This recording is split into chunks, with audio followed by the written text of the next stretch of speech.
Now, look, another thing I'd love to ask you about is your time at Lamborghini. You were the boss of their Formula One activities between 89 and 93. And there's one instance in particular I'd like to ask you about. And that was in 1993 when you put one of your engines in the back of the McLaren. Senna tested it at Estoril. Just tell us what happened. First of all, he tested in a small circuit called Pembrey in Wales. Oh, is it Pembrey? Okay. Secret. He tested the car, and you know what he said? The engine is too powerful.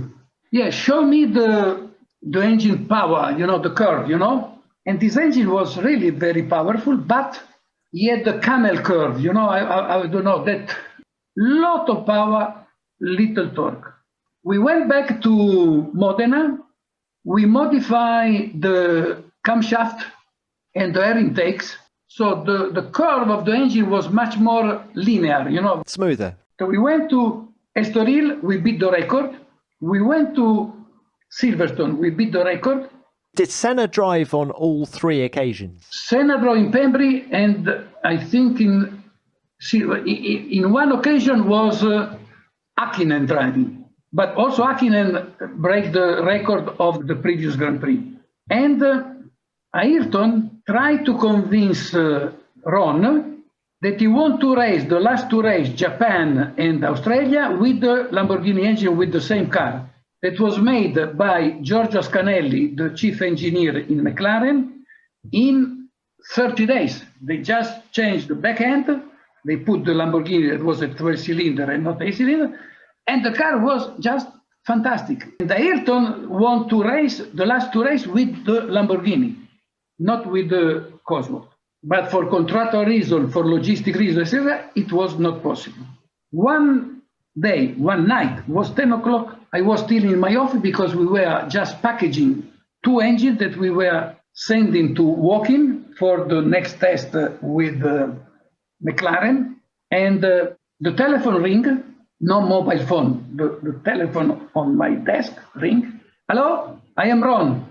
Hi Ron, what are you doing? I am in Paris. Okay, good, Paris.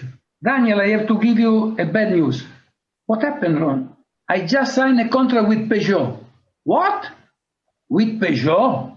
Yes, because Chrysler did not believe me, and I have to pay you 50% of the engine. With the Peugeot, I have the engine for free, and they give me 10 million to develop the engine. For me, it's a big difference.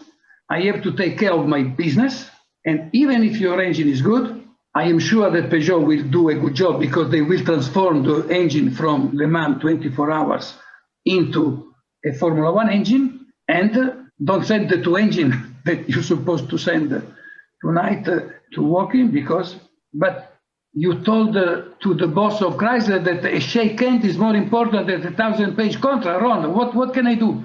Daniel, that is the decision. Do what you want, inform.